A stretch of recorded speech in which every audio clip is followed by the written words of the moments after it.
Hello, good evening to everyone. Myself Radesh, and it's time to start our webinar. So, it's my pleasure to welcome you all to the fifth edition of our webinar series that is a Doctorate in Management and Top B Schools in India. Let me extend my warm welcome to our eminent guest speaker, Mr. Vishnu Prasad sir, and alumnus of GCT. I extend my genuine welcome to respected Dr. V. Prasnamurthy sir, Secretary of GCT Alumni Association and proud alumni of GCT who are gathered here, and all the participants of our webinar. With this, my welcome note, I am going to introduce our guest speaker. Mr. Vishnu Prasad sir has completed his bachelor degree in industrial biotechnology in Government College of Technology, Coimbatore. He has completed his master's at IIT Bombay. He worked as a product manager at Vodafone. Now he is doing his PhD in marketing department at IIM Calicut. In this wonderful occasion, I have to thank our respected principal of GCT, Dr. P. Thamai Madam, Dr. V. Prasanamurthy Sir, Secretary of GCT Alumni Association, and whole GCT Alumni Association and student members of Vice Club of GCT Youth for the wonderful support to successfully presenting this series. Before entering the session, we put one request among the participants. Participants, please mute yourself during the session. If you have any questions and queries, please put it in the chat box only. Now I am handing over the session to our guest speaker, Mr. Vishnu Prasad, sir. Sir? Thank you for the short intro. Yeah. Is it audible? Yeah. Yeah, it's audible. Yeah.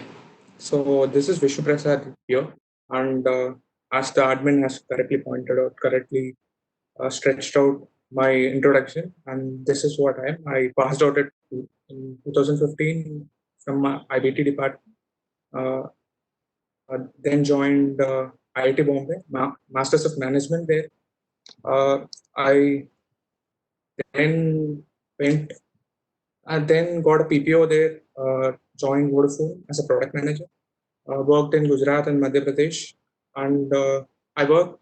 Why I will go through this process in 4 or 5 different baskets so that everyone can understand. First would be my journey and how I went through this process and what was my thought process behind it in selecting PhD, and my entire journey of PhD. What is the interview process? What is the selection process, etc., etc.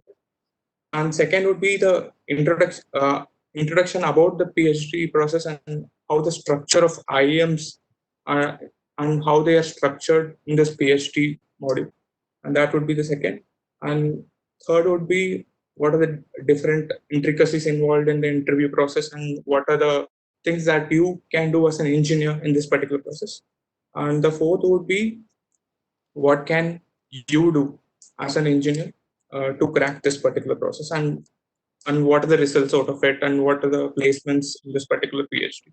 So this would be the course of my discussion in this particular webinar. So let me start by what introducing what is the thought process behind me selecting as this PhD program. So I was a product manager at Vodafone, employed at Gujarat and Madhya Pradesh, and I was very much interested in marketing research, and 90% of my work is marketing research and how to understand the markets in these particular states. So when I was involved, I was attracted towards this study and this thought process behind it. I was in the corporate strategy group, so CSG group. So I got to know a lot of people, and I got to know the research. I loved doing research. So and I was passionate about teaching as well. So I thought that okay, let me just explore this particular field and then look for various avenues, be it in national or be it international. So it just came through on one particular day, and I went through different sites, different IIMs, and went through different process. So before that, I was in management. I cracked PGP process in various IIMs, so I know how IIMs are structured. So that was behind it, and then the pace grew up, and I started searching different portals and inquiring different professors regarding this particular process, and what goes behind it. And then I gave cat because it was long. My old cat was very long, so I gave cat and cracked it. I got 98.5 plus. So I got call from almost all IIMs, and I wanted to be near my hometown. So I thought, okay, let me give Bangalore and Kozhikode a try. So I got through Kozhikode, and I also attended interview for Calcutta as well. So I got Calcutta and Kozhikode, but not Bangalore. And then I joined Kozhikode. And this is the entire process in which I went through. And the first year, and currently I'm in at the end of the first year. So this was the entire process that I went through in this particular journey. So then I will tell you how this particular PhD program is structured in IIMs. So IIMs, there are two. Uh, there's a flagship course which is PGP, which is Masters in Management, that inculcates mostly in IIMs as well as IITs. It is a general management course. But in PhD, it is mostly split into 6 to 7 baskets, which is marketing, operations, IT, strategy, um, economics, etc., etc. It is 6 to 7. You can different IIMs have different but different streams. So it is mostly 6 to 7 baskets, and each and every stream has different requirements. And each and every stream has different requirement means uh, this particular process, it's not a one shot like a cat. In cat, when you crack cat and apply for PCP, it is mostly, if you get a 98 plus or 99 plus, you can sure tell that you can go for this particular college. This is not like that. This is like your entire profile would be actually be analyzed right from your 10th or 12th, based on the college, because most of the colleges consider only 12th, not 10th. It is and then it is your college marks, and then it is your CAT or GMAT or GRE or UGC net or a particular exam. For example, I'm Bangalore and I'm Indore has its own exams, but rest all have this particular. So this is an opportunity for you. So you have a lot n number of exams to write to get through this particular process, and the it is mostly 95 percentile of whatever exam you write, except for UGC net where you need to have 99, 98 plus percentile. But rest all, if you have a 95 percentile plus on whatever exam you write, you can actually, you are a, you are a person whom you can get, the probability of call for you would be very high. And then what are your publication interest? And that is the key focus for any institute. And publication interest comes next, and they ask for references. You need to have very strong references from your profs or from the industry. Even the references need to be very strong, and it needs to portray your interest towards research. And then you need to have statement of purpose. What is a statement to apply in this particular branch? For example, marketing. This marketing, you in this particular stream, I need to research. Though it may vary in the duration of course, because you would be exposed in different streams of marketing even. But they ask for it, and it is a bit getting to know kind of thing for the people. So this is the overall initial phase of admission process. Then after all this application, you will get to apply to this institute, and then the call letter comes arrives from each and every institute. Most of the institutes have the same procedure follow the same procedure for their interview process. Mostly it is one stage interview or a two-stage interview. For me in Calcutta, it was marketing, it was one stage interview. But for strategy or some other area, it was 2 or 3 stages interview. It is based on the particular college in which you apply. It is based on the particular stream in which it apply.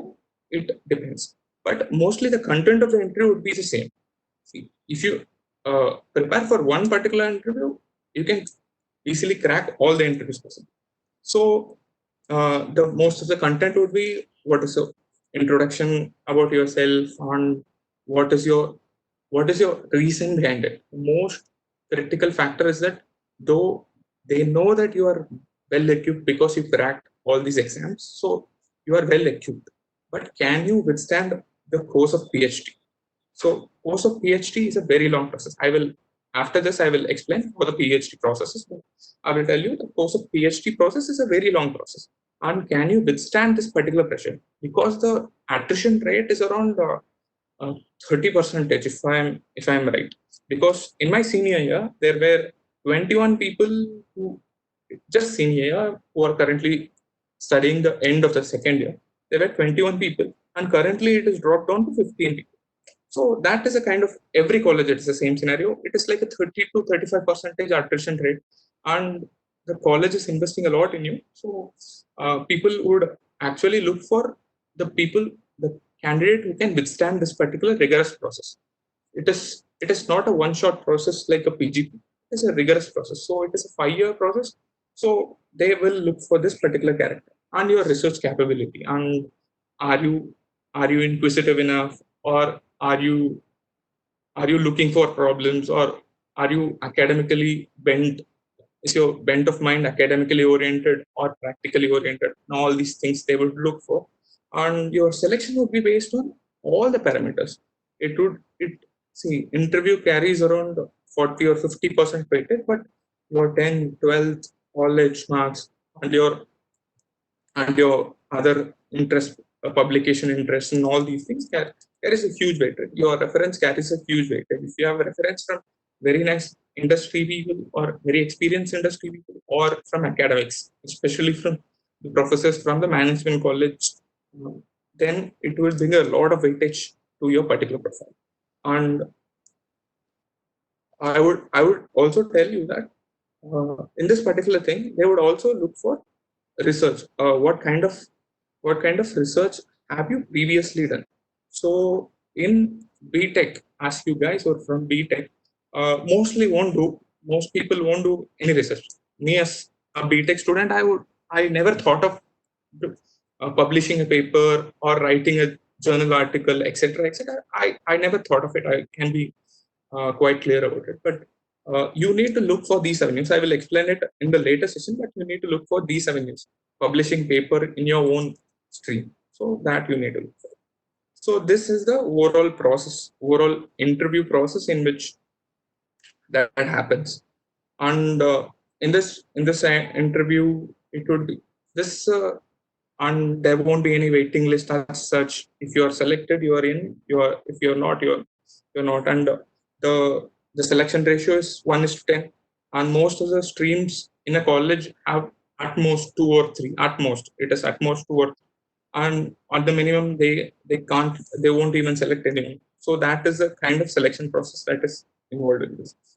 And then I would explain what is a PhD program in IIM means. So it is a fairly long program, well designed, fairly long program, and it has been running from quite a long time. And Calcutta introduced this particular PhD program very long back, 1970s, 1980s. I'm not exactly sure about the year, but this is a long program. So it is ideally designed as a 5-year course, but it does not happen that way. It is not a 5-year course. I will tell you why.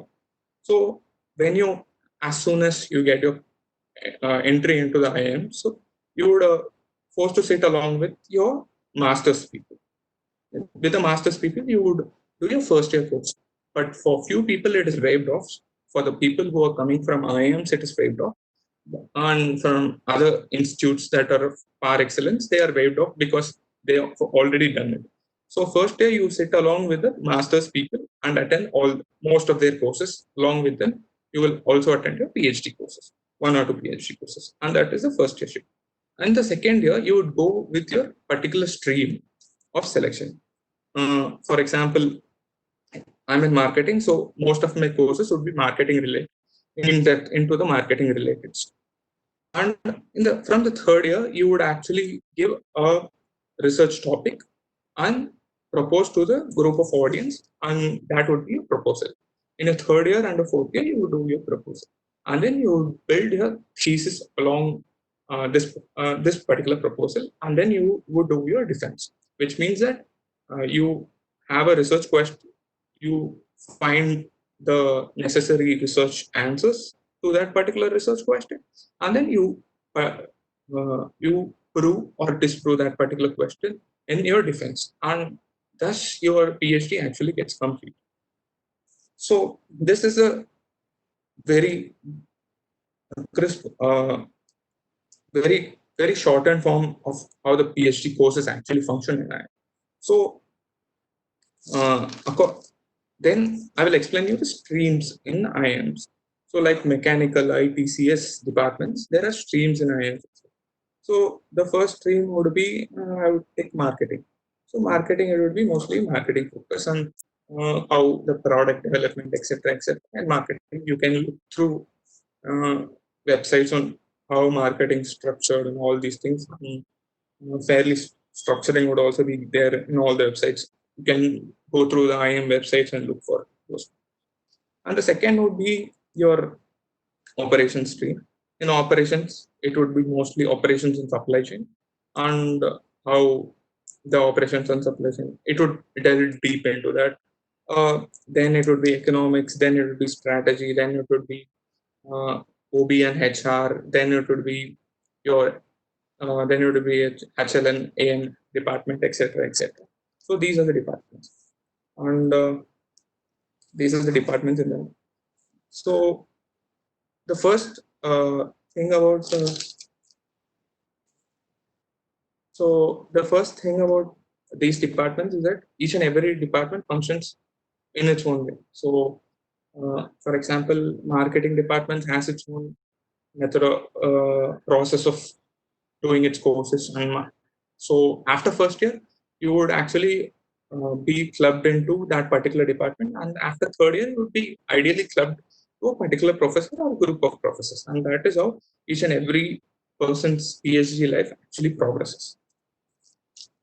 Then what happens is that, so as I've told, this is ideally designed for 5 years, but what happens is that as you are based on particular streams, based on the stream, your coursework can increase, coursework can decrease. So it actually depends on the coursework itself. So it can see, for example, I have few seniors who have done their PhD courses for 8 years, but I have also seniors who have done their PhD course in 4 years and got into top B school, top academics.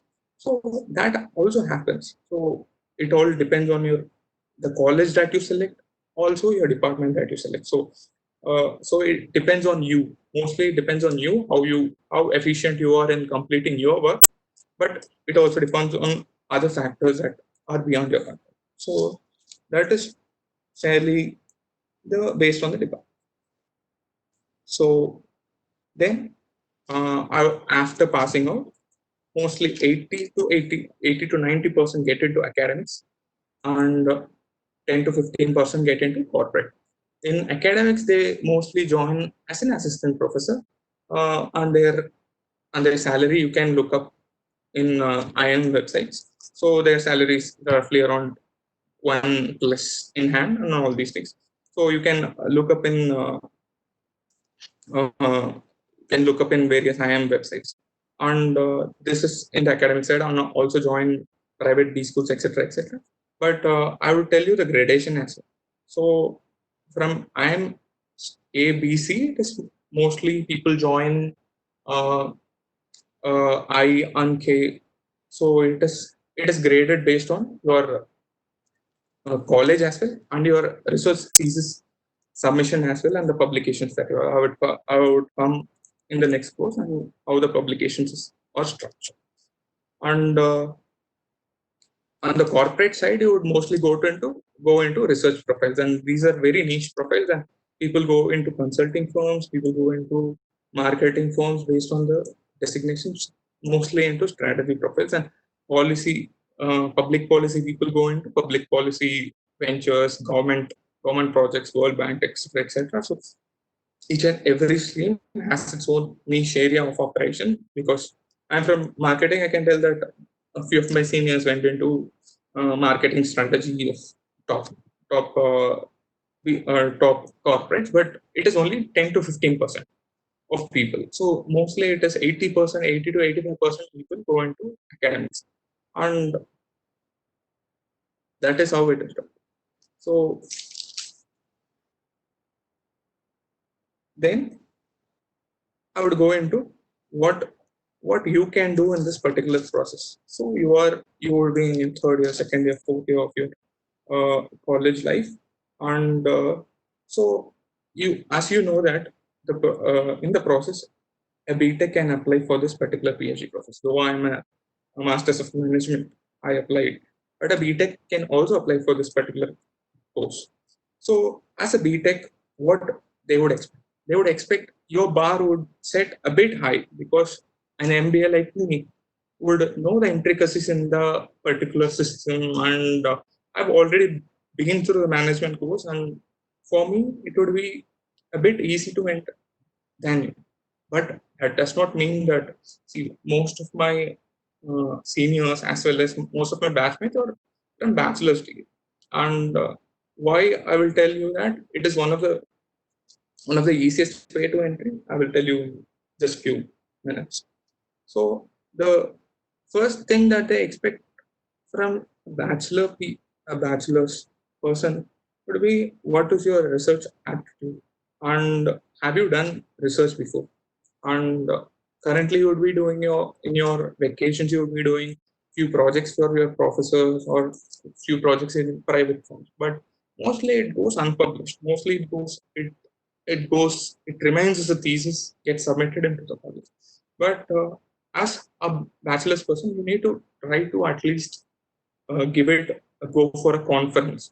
For example, various technical conference actually happens across. So you need to submit for those conferences as well as papers.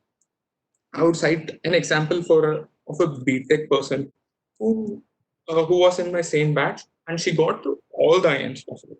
Why she got through all the IMs? For all the IMs, ABC, LIK, she got through. She cracked every IMs.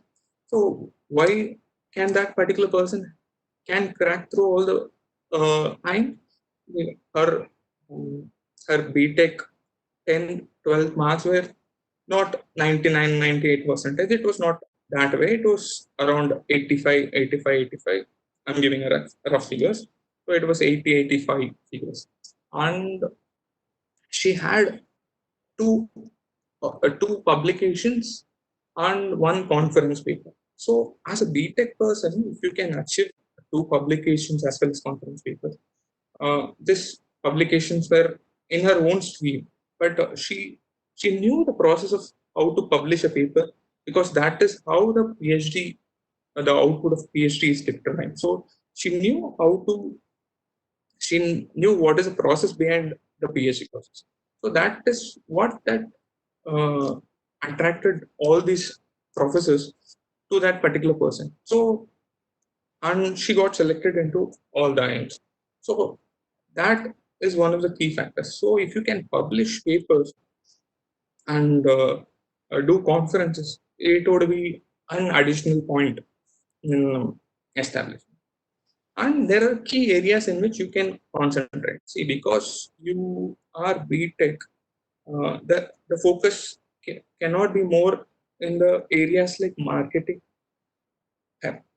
HR, or strategy, because you have a lesser exposure on these particular areas, because you will be hearing it, uh, reading about this area for the first time in your BTech. But what you can do is that you can focus on areas like IT, ITES, which is information technology, and you can focus areas in OBA, in OR, operations research. So mostly mechanical, civil engineers as well as production engineers have this course of uh, um, operations research and operations management, etc., etc. So if you can actually focus on this particular area and this particular course while applying, you have a better prospect of conversion. And if you are very good with modeling, etc., and this is the area in which you can apply operations research as well as IT area, which would be most ideally suited for a bachelor's candidate. It does not mean that people don't get into marketing. The person that I quoted before, the person who cracked all the IIMs, she went into marketing. Though her paper was in her own course stream of engineering, but her interest towards marketing and few papers that she had read towards marketing and few literature that she had read actually showed how interested that person was in marketing. Because see, anyway, you would go through basic courses in your first year. In IIMs, anyway, you would go through basic courses in your first year. So it is like people. So interviewers would mostly expect you to know more about basics of research rather than the streams itself. So that is a idea behind this part. And what else you can do? So you can actually build up your profile, uh, participate in various competitions, build up your profile, and because there are various other aspects also that go into this particular process, we go into internships, a lot of internships, 2 or 3 internships. They would ask for what have you done, what is the research that you have done in those particular internships, and how have you addressed those problems in those particular internships. And this would also help you if you also are also interested in PGP courses as well. So this is mostly about what you can do now to apply for this. So and mostly the notifications come parallelly with the CAT process, and uh, CAT notifications come around July, August month, and PhD notifications come in the same way. In the same CAT, you can actually apply. It is just a ticks. You would actually apply with the ticks to different IIMs. So the ticks you can apply for the FPM process, and then you also need to apply individually to all the IIMs, and each and every IIMs need have different process, uh, different application filling process, and this is the operational part of it. Each and every application you need to fill out, and then the process goes on. The set process goes on. This is regarding the streams of top results, and who would be the ideal candidate for selection for this particular process. See, this is a very long process, and people who have uh, who had very less idea about how the process is actually cannot cope up with the academic. First thing that creates the person to go out of the system, because I have told that the attrition is around 30%. The first thing that makes a person go out is the academic rigor that a person faces. In IIM, the academic rigor is very high. That I can tell you, because I was through two different management courses. The academic rigor is very high, so you need to have that capability to cope up with the academic rigor, and your expectations from that particular course would also be very higher than a normal master's candidate. For example, I will quote from my own institute. Master's person needs two, two to actually pass out from his particular course out of 4.33. But uh, a PhD candidate actually needs 2.66 out of 4.3. So it is not a very high ask, but it is setting a standard on itself.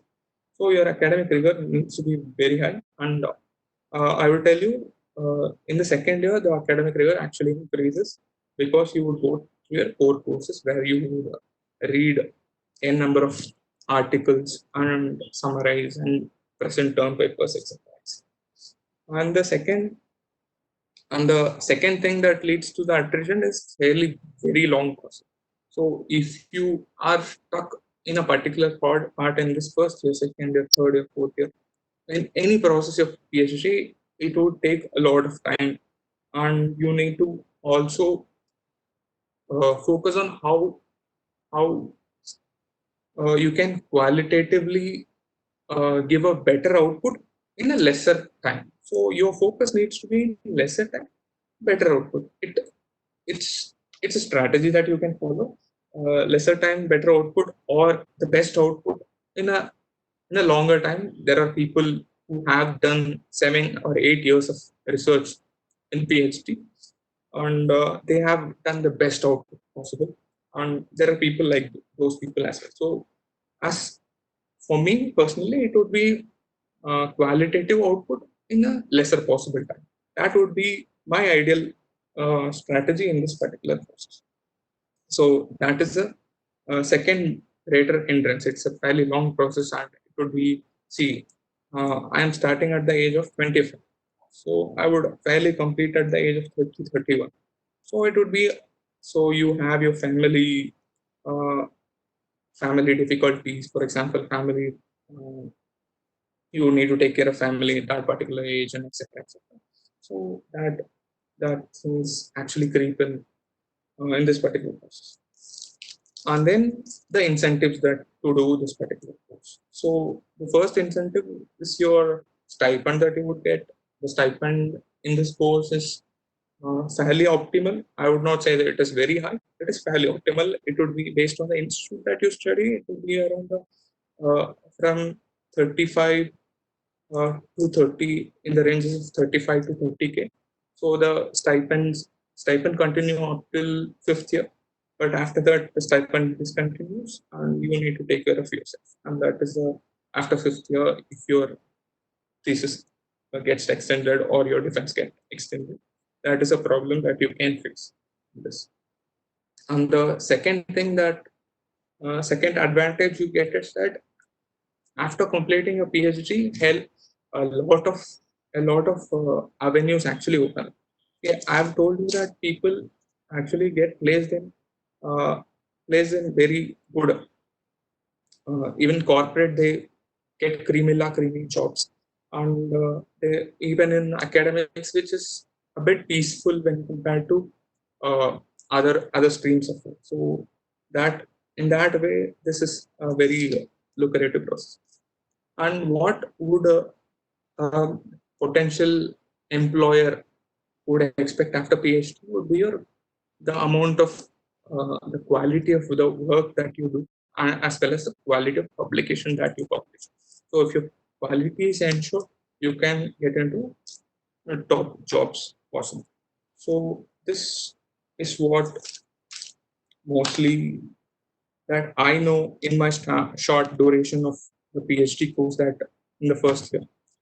And if you have any other doubts or queries, you can ask me.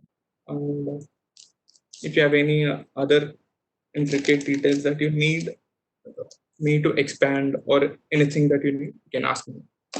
That's it from my side. Participants can ask any doubts in chat box only, please.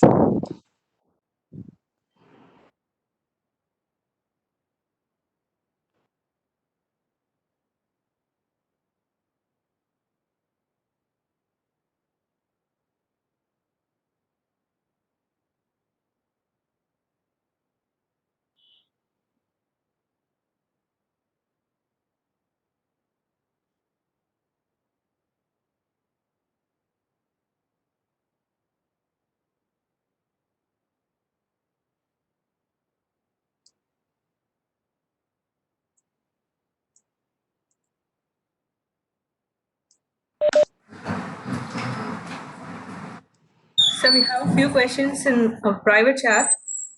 Let me read it out to you. Yeah. A participant has requested for you to elaborate on the project you've been talking about. Could you please? Which project? The research project. In a BTech or during PhD? During PhD. Okay. So it is the in your second after your second year, at the end of your second year, you need to actually uh, hello. Yes, sir. You're audible. Yeah. You need to actually propose your research question, and you need to actually select your it as well as two of other members from the two of the hello. It is there is a disturbance in audio. Can you just mute it? You're pretty clear. So it is in the initial process. It would be first you need to propose your research problem. For example, in marketing, if you are interested in consumer behavior, which is one of the streams of marketing, you need to actually give a research question that you would be interested in and a guide selection of guide, which would be a very critical process in the entire PhD process.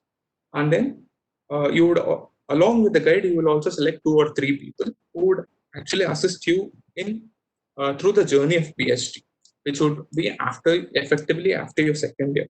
So this particular process starts at the end of the second year, and after your research question gets approved from the PhD team, PhD committee or PhD admin, then you would actually do along this particular project with your guide. And the first step in this particular process is your research question. What is a question that you would like to answer out of this PhD? And in consumer behavior, for example, I want to understand how people vote based on political campaign, for example. So that would be my research question: how people vote according to the political campaign. So that would be my research question, and I would go on conducting research surveys and literature review, existing literature that is available, existing research that is available in this particular question. So I would go on this particular process, which starts with uh, getting to know the existing literature or research available in this field, and then I will design my hypothesis, which is your own assumption into that particular thing. For example, if I am assuming that political campaigning actually increases the vote share, that is my assumption. That would form my hypothesis. And the third thing would be testing this particular hypothesis. And I would test this particular hypothesis by surveys, by different forms, empirical forms, as well as in qualitative forms. I can test this particular hypothesis and I would obtain a result, and I would have a managerial implication as well. And this particular process I need to complete in next 2 or 3 years.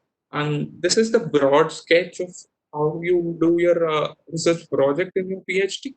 And it has its own intricacies based on the college that you study.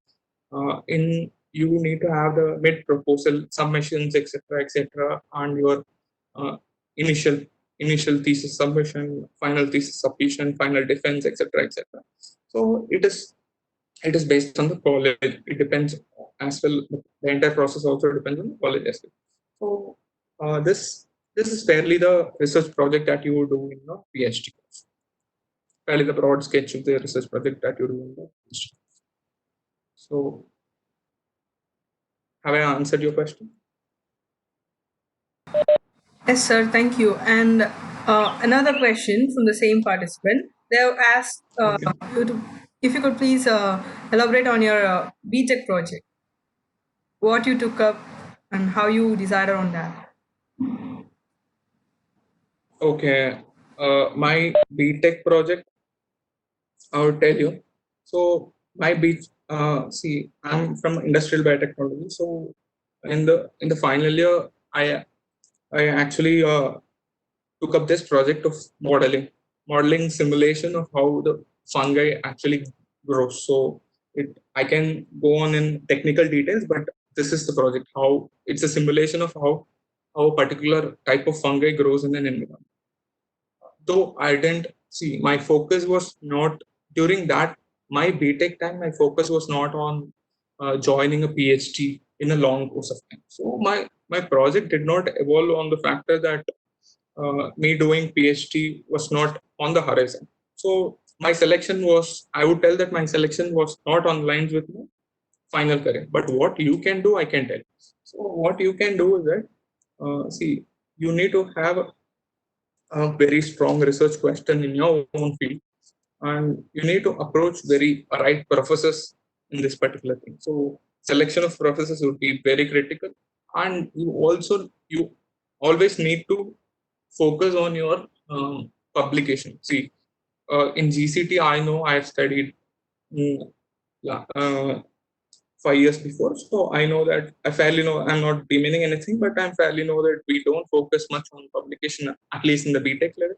But as a per, as the publication in this particular fields that you study is fairly easy when compared to the fields in management. So I would tell that you try publishing your paper, at least get to know how to publish and get to know how to do the conference proceeding, etc., etc. Then in the first step you would publish on a middle category journal, and in the next step you would publish on a greater journal. Then you would actually join workex. If you don't get into this particular stream or any stream, you join a company, and then it will work, and even there you can actually publish. Because one of my publication is a publication through my company where I work in Vodafone. In their research corporate strategy group, I published a paper which was a paper on mobile telephony. So even in your work experience, you can publish. So that is a thought process that is a that is a thing that you can do during your BTech. See, it depends on your own area, mechanical, civil, um, production, but this is a time that you can optimize, because this is 4 years.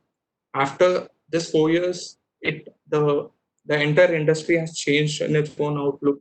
As you know, this unpredictability has creeped in a lot. When I passed out at 2015, it was not like this. 2020, the entire field has changed, I would tell you. So you would need to have as much industry experience as well as much publication experience possible, because I did my MBA. During my MBA, I didn't. When I entered my MBA, I didn't have much of this. So I had to face that in my first year of my MBA, in my B school life as well. So I can fairly say that you need to obtain, you need to be, you need to be optimally using this particular time, which is the time where you are not under much academic stress. This particular time can be effectively utilized. So that is the thing that I can say about this question.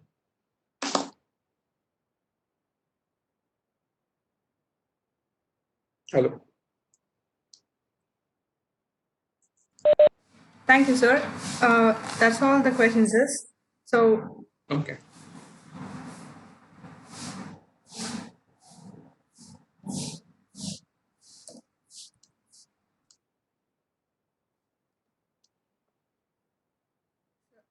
shall we close the session, sir? So there is a question regarding how beneficial the course would be, how it's special from others. So I would tell you that if you are academically inclined, and if you are inclined towards management in the fields, especially in the fields as you are a BTech, especially in the fields of IT or operations, or even in some other fields like marketing, or you can go and look through various sites of various ions and look through what are the departments and how the papers are, and who are the professors, and what are the papers that they are publishing, and what is the research that they are doing. If you are fairly interested, it would be a very beneficial course for you. If you're looking for a only for a career option in a management, then I would tell you that PGP is a better fit for you. And how is it special from others? See, this is a like any other PhD. This is a separate career altogether, which focuses mostly on the academical part. It is not on the practical aspects of it. So if you're academically oriented, I would tell that uh, you would be interested in this. So this was a question from Nagprati. Seems like we have another question. Can you Uh, brief about your course of study at SJM S1? So I would tell you my hello. Yeah, I would tell you my course in SJM S1 as well. So I wrote CAT. I got a 98 something percentile during 2015. I was fairly a fresher. So I got calls from indoor Polycode, uh, IITs, new IITs, new IIMs, newer IIMs, etc., etc. So I could fairly convert IIM Indore and newer IIMs as well as IIT Bombay. So I was interested in joining IIT Bombay because it was a BTech college. So there was so I joined IIT Bombay. So in this particular in IIT Bombay, what I would tell from BTech to MBA transition is that the coursework is really hectic, and you would be exposed to very new new world altogether, where you would need to face the industry more often. In GCT, as I know, we don't face industry, but right from the start, right from the day when I entered my college, any IIM, tech, any IIM, see, right from the day you enter, your focus would be on how to get a job. So that is what your focus would be. I thought that I would just see. I didn't have much of. I was naive during that time. I can tell you that I didn't have much of an experience, so I didn't ask much as well. So I thought that there would be some academics, etc., etc., like a normal BTech. No, it is not that. It is mostly focused on 80% on your how to get a job. That is your 80%. Read testimonials, read the people who got in, etc., etc. It will be 80% on how to get a job and 20% on your academics. And academics is also very important, but mostly it is 80% on that and 20% on that. And you need to actually strengthen your CV. If you are in your BTech, you need to strengthen your CV. You need to show your leadership style, leadership strengths. I was in various groups like TEDx. I was the speaker curator, etc., etc. So that there were few filling points in my CV that helped me cross this particular barrier. But you need to actually have a very good CV, because joining a B school is the first step. If you think that your journey ends at the writing cat and getting selected, no, it is joining the B school is the first step in this particular process, and then you would face a uh, lot of challenges, mental and physical challenges, and you would go through, and then you would get your summers, and then you would get your final placement. This is a fairly long process, and uh, from GCT, I found SJM as a fairly different animal altogether, which focuses mostly on the corporate side, because mostly management schools are focused on that line. So you need to build your CV, and you need to polish your soft skills a lot, um, even after getting into IIMs. So that is what I can tell you about my total exchange in experience from a BTech to uh, IIM or an IIT. So that is what I can tell you.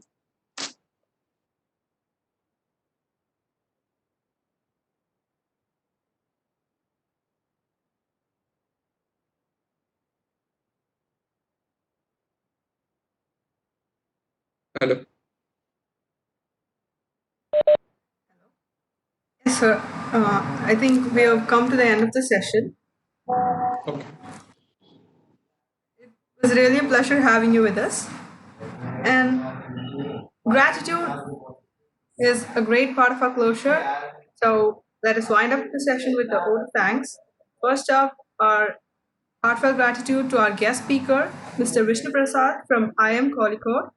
And I'm immensely thankful to our principal, program coordinator, and my sincere thanks to our Alumni Association for their support and advisory to GCT for their efforts. Last but not least, we thank the participants for their grateful presence and their enthusiastic participation. Participants, we please request you to follow the link to fill in your feedbacks, and you'll be directed to the certificates. Thank you so much. Thank you, sir. It was a pleasure having you again. Thank you all. Thank you for attending.